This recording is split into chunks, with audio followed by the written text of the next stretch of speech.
Hello, friends, and welcome to another edition of Transformational Astrology. I'm Henry Seltzer, and we want to take a look at this full moon that's coming up on Wednesday, on the 12th. And it is kind of a lot going on, so let's take a look and see what we can see there. And you should be able to see the chart now. Of course, we are using the natural chart with Aries on the ascendant. And we want to take a look at a couple of things, but there is a big primary concern here, or interest here, that the sun and moon opposite each other at 24 degrees of Aquarius and Leo are making this really quite close T-square to Uranus at 23 Taurus. Now, this has happened before. Many of the full moons recently have been in the same kind of configuration where Uranus was emphasized. In this particular case, Uranus is really front and center because of the T-square. That really makes a very dramatic activation of Uranus. So what we want to say also in this is that these outer planets, Uranus, Neptune, and Pluto, have transformational factors to them. Of course, Pluto is known as the planet of transformation. But Uranus is no slouch, and Neptune can often be almost as transformational as Pluto in its own way, which is to emphasize the non-physical, the spiritual over life here and now in the 3D universe that we seem to inhabit when we don't take into account whatever else is going on, the other dimensions of reality that are all around us, the spirit world, the spirit of ourselves, the soul of ourselves. So it's very interesting to see this factor coming in, which almost says, let's take another look. Turn the camera angle around, see this in a different way, the figure and ground reversal that might be possible.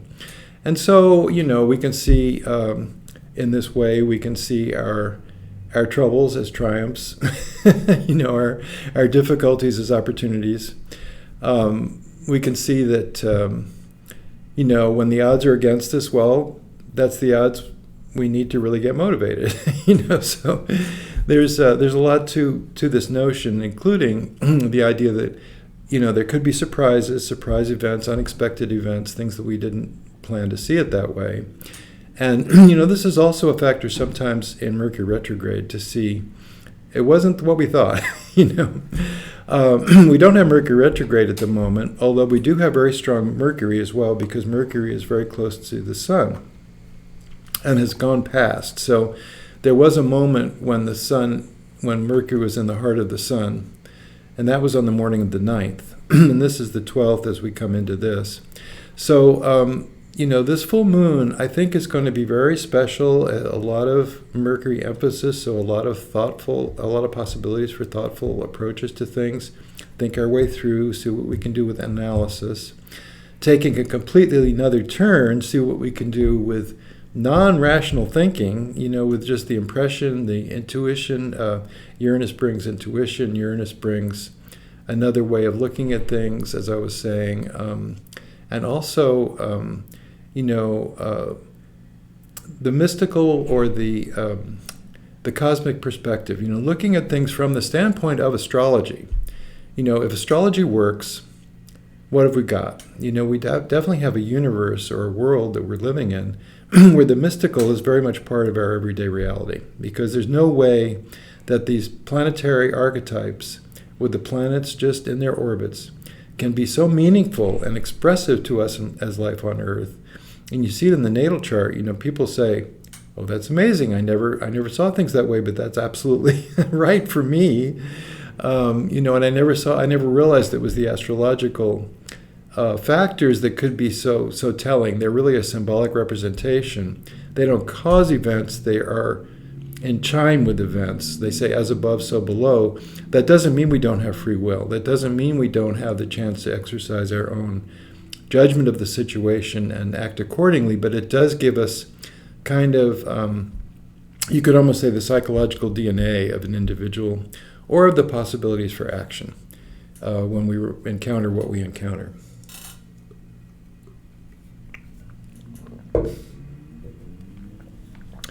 So Uranus is emphasized, and that, like I say, does bring a certain flavor to it, of just trying to stay open to possibility. That's what Uranus is constantly reminding us, that we really don't have it all figured out.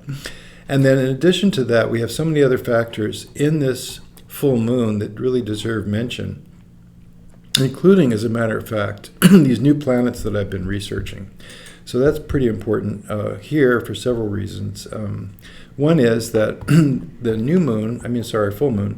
full moon at 24 degrees of Leo is absolutely in trine with this fire sign 24 degree of Aries, represented by Eris. Eris is this new planet beyond Pluto that is definitely very important in chart work. I've been able to demonstrate that. And in fact, I wrote this book, The 10th Planet, about Eris, as many of you already know. And, Eris, as a feminine warrior for soul intention, is trying to let us know that we have agency, that we have something inside of us which, when we really figure it out, when we really know what our bottom line is, what our bottom line values are, and we can act upon them and articulate from that standpoint, doesn't mean running over people, but it just means being certain in ourselves, being on our mission, knowing what our purpose is.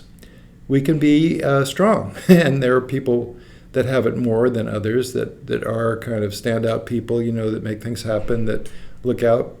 They're coming like a bulldozer, and you have to get out of the way. So we all have that capability. And it's really important to see this emphasized in this full moon, because it may be time to take a stand. It may be time to just see where we stand on the various issues of the day, on the issues within our own community, within our own household. But see if you can figure out what it is that you ultimately stand for, and what are the battles that are worth fighting. Choose your battles. So these are the times for that, and this is a very powerful full moon for that. And another thing we want to mention, of course, is that here we have Mars in retrograde motion, which is unusual, and it's been ever since early December, and now it's about to wind up its retrograde in another 12 days, or another 11 days actually, 23rd of February. So it's standing pretty much kind of still in the sky. It's now at 1750. It gets to 17 about 0 when it turns around on the 23rd of February. And so it's always going to be here, and just right now in this full moon configuration, because Saturn is moving forward, but Saturn at 1844, Mars at 1752, less than a degree different, a big old trine connection. So what happens when we have Mars with Saturn is that things slow down. So I don't know if other people have noticed this, but I've been feeling kind of like a Mercury retrograde kind of thing for days now. And to me, it has to do with the fact that instead of Mercury retrograde, we have Mars retrograde, so there is sort of this backward-looking perspective, interior rather than exterior. We're pulling in instead of reaching out. We're looking inside instead of looking out. We have a certain sense of trying to figure out what's going on, trying to understand the root cause of things, and having the trine to Saturn just really intensifies all that. So I think it's a kind of a time when we have to think twice and maybe do think 2-3 times to get it right. And in the process, we're learning something, which is always the case with Saturn transits. It goes slow, it holds you up, it's contractive instead of expansive, but you do learn something, especially if you pay attention, especially if you're willing. So these are very important indications that we have right now. As I say, Mars is in this degree, 17, for the rest of the time until it turns around on the 23rd. Saturn will drift further on in Pisces, of course, moving forward. But in this particular moment of the full moon, and we can read this as sort of a birth chart for the next 2 weeks, right? This is the way the rest of the cycle, which began with the Aquarius new moon just before February. So the rest of February will be basically, almost the rest, will be basically based on this Aquarian notion of what we're in and how we can see it from a sort of detached scientific perspective, thoughtful perspective. But also, we're caught up in this time of trying to adjust to the social requirements. We're trying to figure out, what is society all about, for that matter. What is our contribution to society all about? How can we contribute? How can we survive? How can we live within it and figure it out for ourselves what we need to do? Now, in honor of that also, or in parallel with that idea, we have these two new nature planets, which are also astronomical discoveries from the 21st century that were marked as planets. The astronomers, the IAU, calls, this is Haumea, and this is an alternative glyph for Haumea. That's my glyph that I've been using, and I think some people say they do like it. I've been using it in the Time Passages software, which is what I work with, from Astrograph, which is the company I founded. So we have Haumea at 3 degrees of Scorpio, and also this is Makemake. It looks a little like a birdman. The glyph was suggested by Philip Sedgwick, another astrologer, who said, well, this looks good, and they are variations on the Pluto glyph. See, so that they're called Plutoids. They have very similar orbits to Pluto. Pluto being 248 years got to go around, but these guys are longer. Haumea is 284, and Makemake is 309. So they're similar orbital periods, and they have similar also archetypal meanings. They both connect to nature in different ways. Haumea more contemplative, and there's a charisma to it. It's kind of, I have to tell the truth, I have to be honest, I have to try to do the right thing. It's just the way I can see it. And that's a very attractive trait, I believe. And it's also that they love nature, they love any pets they may have. So anytime you see a strong Haumea in a chart, it has to do with those things. With Makemake, there's a little bit more there's a lot more of an activist slant. So in other words, this is the way I see it, and by the way, I'm going to really have to do something about it. I can't just sit still and think about it, which is maybe more the Haumea approach, is to just be in that and maybe diagnose it, maybe talk about it. But Makemake is more about articulating the viewpoint, but also putting your money where your mouth is, standing behind that. And it's interesting, now see, we've just had, on the 4th of February, we've had Neptune stationing direct, so it's standing still in the sky at 11, still at 11 now, a week later, and, making this very close trine to Makemake. And interestingly, we're going to see more of Haumea with the first quarter moon, which is on the 20th, a week from now, plus a day, on the 20th. And I can show you that chart. I have it here. So in the quarter moon chart, the reason I say it's so important is that this is 3 degrees of that is to say Haumea, 3 degrees of Scorpio, with the sun at 2 degrees of Pisces, real close trine, and then the moon, of course, on the quarter moon being square is 2 degrees of Sag. Pluto is 2 degrees of Aquarius. So this Pluto Haumea square has been characteristic these last few years, and it seems to have to do with, you're supposed to tell the truth, and if you don't, there's a penalty. It's kind of like bringing up the seamy underside of telling the truth, which is lying. And so I've seen so many times when these have been emphasized, that is to say the Pluto square Haumea has been emphasized in lunation, as it is in this February 20th, and we see kind of the lies coming unraveled, being exposed, court cases decided. So it's very interesting because sometimes when people lie habitually, they get away with it. When politicians lie habitually, it's kind of considered par for the course, but, sometimes they get believed until such time as it can be demonstrated. And so I'm looking ahead to the 20th for a possible demonstration of some kind of chicanery in political circles is one possibility. It could be in other ways as well. You could see it in your personal life as well. So that's an interesting last quarter moon we have coming up after this full moon, a week later. And in the full moon, it turns out that actually Haumea is also a little bit emphasized because there is a quintile yod. So it turns out that Jupiter is in quintile at this position of Jupiter and of Neptune. Neptune being just having crossed the nodal axis, being still within less than a degree of the nodal axis, the north node. So this emphasizes Neptune. We already have a certain degree of emphasis of Pluto just because it's newly entered into Aquarius, and it also has some aspects to it, not in this particular configuration so much, although there may be a parallel.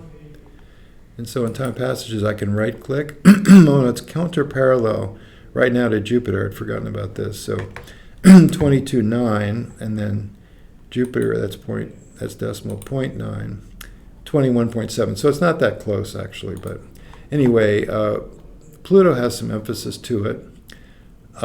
Neptune and Uranus, so which do have definite emphasis right now. And we also have Venus has moved into Aries, and Venus is now in a quincunx or inconjunct aspect to Haumea. So Haumea is emphasized in this particular full moon configuration, and so is also Maki, so which is also connected to the Sun with a quincunx aspect. So a sesquiquadrate. So anyway, just to say that these two planets, which are also way out there, kind of outer planets, newly discovered, hard to say exactly where they fit into the entire concept of Western astrology, although Eris is certainly part of that now, has been accepted to be as part of that now. Eris being very emphasized in this full moon, and these other two planets being fully emphasized as well. So I do see there's a certain amount of activism coming up. It's like we really have to do something. Something has to be done here. You have to take a stand somehow. I think that's coming out right now. And also just the awareness of there are ethical standards. By the way, we can't just completely shove that aside, right? There's a right way to do things. You treat people the way you'd like to be treated. There's fairness, there's justice, sense of that, and a sense that you really should try to tell the truth from your perspective and not deceive somebody by lying as though it was what you actually believe to be true. So those are the principles that underlie some of these new outer planets that are showing up in the astrology of the moment. And it's very interesting to see that happening. And I just think it's a very, told you how I feel, that it's a very strong full moon and a very important time. And so it's time to, take a perspective, try to see things from a cosmic perspective, look at it from a 50,000-foot level maybe, or just try to see what really matters. That's maybe the bottom line here. Try not to be deceived. Be discriminating in your information sources, and try to figure it out for yourself, because, hey, that's your responsibility to figure it out for yourself, not anybody else's to figure it out for you. So that's pretty much what I have to say. And let's see, transition back. So that's it. Just best of luck with that. It's tough times. No kidding, right? The times are strange and hard and difficult, and it's time for everybody to be counted for what you stand for. Stand up for what you stand for. That's the message. And that kind of frees us from this kind of angst of we don't know where it's going, we don't know how to make out in this new rules, and how to see that and how to get along, but it's really up to each of us to make our own stand. So best of luck with that, and we'll see you next time.